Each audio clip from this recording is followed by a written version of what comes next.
Let's start out with Nick. Where are you? I I am in my Brooklyn studio. It's part of my apartment, so I'm in the top floor of a brownstone. It's late July, so it's very hot up here. But I'm happy to be talking to you.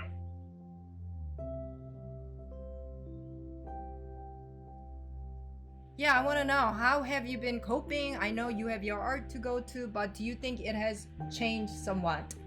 Or I mean, I think in a lot of ways, this this this type of watercolor work I started in 2015, and the work for me in a lot of ways is about a dystopic place or a dystopic future. And, as we can all tell, we after the election in 2016, things got kind of dystopic, and now us dealing with the coronavirus on top of it, they've become more politically relevant than they may have been in 2015. And I put up a couple of different works for everyone. So everything that's in here, I've basically made since being in quarantine since March. And so I'm just going to give you a little walk through, and then we can do specific ones if you want. okay.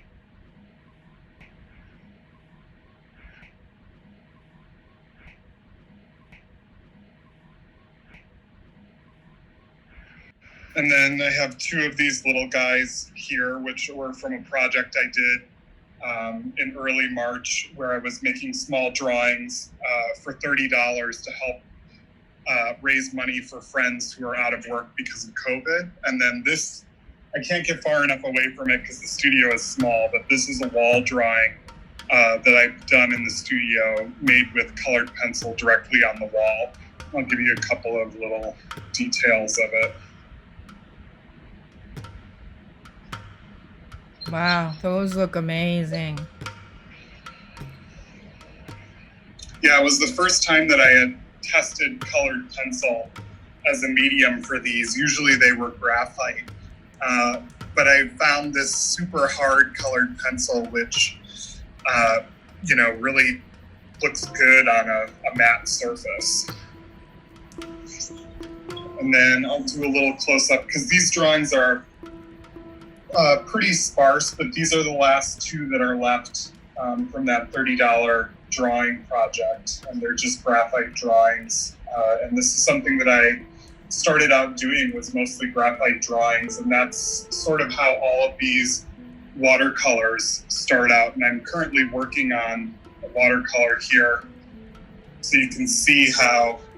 It's amazing. How do you do that without letting the watercolor bleed to the next section? And I mean, do you allow enough drying time, or do you use special little teeny little brush to make sure it doesn't go over? So it's sort of a combination of things. I allow it to dry. You can see it here because this is in process. So this green area has dried. So then I can go in and start painting with the purple area. And I don't mask it. Now that it's summer, it takes like 5 minutes for an area to dry. And then I'm able to move in with the next color. It's all watercolors, so I use a combination of watercolors. I surprisingly really like the Blick version of watercolor. I mean, some people are real snobs about watercolor. Crayola. This is just like some random thing I found at an art store, and I really liked this orange. As you can see, these oranges are really nice. Same with this one. This is a Reeves watercolor, so it's a little bit better, but the orange and the magenta are really bright, and it's difficult to get that same sort of brightness from just like normal tube. Because your image is so like cityscape, maze, mapping. It's got a lot of combination of that in and out perspective. How do you do it? This is like a typical page in the sketchbook.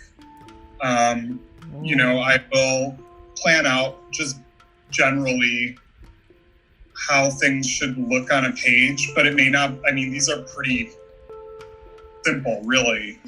And then I'll write stuff, or if I see certain buildings, I'll also draw that. So let me see if I can. Certain buildings. So you use buildings. So like this is something, these two things were things that I kept seeing on my quarantine walks. So there's this high school, a private high school that has this like very odd, like jutting out thing. I don't know what it is, but I like weird looking architecture. So I came back and I just put it in here as a note, like where it is, and then just drew like a simple sketch of it. Stuyvesant projects on Gates Avenue near me that have this weird, almost brutalist style to them, but they're not. And they have this like repetition, and it's an entire block that looks exactly the same. And it's very strange after being on a block previously that's all brownstone. Like this next sketch is like, oh, I can use this, which is reality, and move it into a watercolor. Wow. So, I mean, they're sort of planned, but not really, you know, like sometimes it's just like, oh, I want to like divide the page, but you know, this is nothing but lines. This drawing here ended up being this. Wow. So this was, you know, a piece that I had started, and I kind of was like, oh, this is too simple. And the reason I kept thinking, God, it's too simple, is that there's nothing happening here other than vertical lines. Like, it's just vertical lines. And then, you know, there were none of these areas that were like punched out. And so when I was making the drawing, I sort of was like, this is sort of really boring, you know? And so I added those like punched out areas, and I started to paint it. And as I was painting this reddish, like pink, it got really like dimensional in a way that I hadn't expected it to. And I think it's important for me to say, like, none of these are really planned out in any specific way. You know, I sort of just sit down and I start drawing. You know, I showed the sketchbook and I showed that there are thumbnails, but they're so basic. You know, it really is about sitting there, putting down a line, and then, you know, talking to myself in a way and saying, okay, well, if this happens, then something else needs to happen because that's not enough, or it's not challenging enough for me to just remake the same thing over and over again. You know, a lot of it, I think, is my emotional state at the time, too. You know, there was a whole series of drawings that I made about, you know, feeling shitty about myself because dating in New York is impossible. You know, and so it reflected that like angst and anger over that. I mean, I don't remember what the title of this one is, but, you know, this was made during quarantine because in the end, all of these drawings start as a simple line drawing. And without that structure, there is no drawing on top, you know? So for me, in a lot of ways, I get a lot more joy from making the graphite drawing than I do from doing the watercolor or adding the marker. I mean, I enjoy it. Definitely, I wouldn't do it otherwise. But there's something about the nature of just making a graphite drawing that's really beautiful to me. And it's also very like, especially in this time, it's like very meditative. I can make a lot of them quickly. I mean, should we talk about the artist relief activities and funds that you're involved in, and how did they come to you? Like, were you frustrated one time? You were like social distancing and going for a walk with your buddy?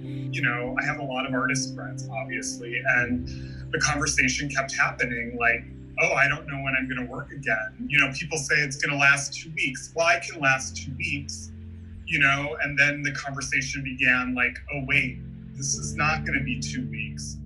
I need to do something, you know, it just doesn't make sense to continue to make work as if nothing is going on. And I at the beginning of this, I think like everybody, I was like going through things, like doing house projects or whatever, and I was reorganizing my flat file, and I found a couple of 4x6 inch drawings, you know, postcard size, and I was like, these are kind of nice, you know, and so I was like, whatever, I'm gonna just post them on my website, you know, they'll be there for a month, 2 months, nobody's gonna care.